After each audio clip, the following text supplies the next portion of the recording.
Table ronde numéro 5. Droits des personnes concernées. Nous nous définissons souvent par la maladie. J'ai des troubles psychiques, je souffre de dépression, je suis schizophrène. La maladie mentale concerne tout le monde. Avoir une bonne santé mentale, un déterminant majeur de la santé globale. Qui suis-je? Qui sommes-nous? Je m'appelle Hugo, j'ai 22 ans, j'ai un BTS électrotechnique, j'aime le football, la musique, surtout le rock'n'roll. La porte se ferme, la conversation se poursuit dans le bureau de l'assistante sociale. Le patient reste un citoyen à part entière, libre. Toute personne a le droit d'être informée sur son état de santé.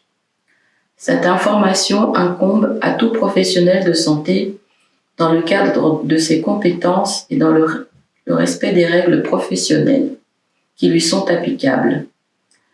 Les droits des personnes en soins psychiatriques s'appliquent avec ou sans leur consentement.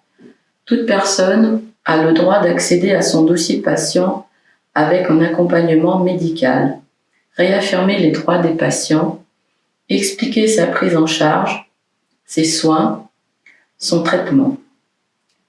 Écouter, comprendre le patient, son passé, qui il est, faire un bilan social complet pour bien préparer sa sortie de l'hôpital, simplifier les démarches administratives.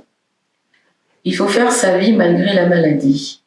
Cela se passe avec les autres, à l'extérieur, sortir de sa zone de confort, travailler, se former, avoir un engagement dans la vie sociale et citoyenne active et la mise à disposition d'un outil numérique pour orienter et renseigner sur les droits des personnes concernées. Trouver les leviers pour agir, le rétablissement, c'est l'espoir de choisir. Avoir une action de bien envers autrui dans la société, aller vers l'autonomie, le bien-être, l'épanouissement. Réaffirmation des droits des patients.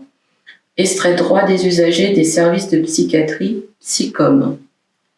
Les hospitalisations longues ne doivent pas être la règle. Le patient doit être informé notamment sur ses droits et voies de recours. Le patient doit être le plus possible associé aux décisions et aux soins.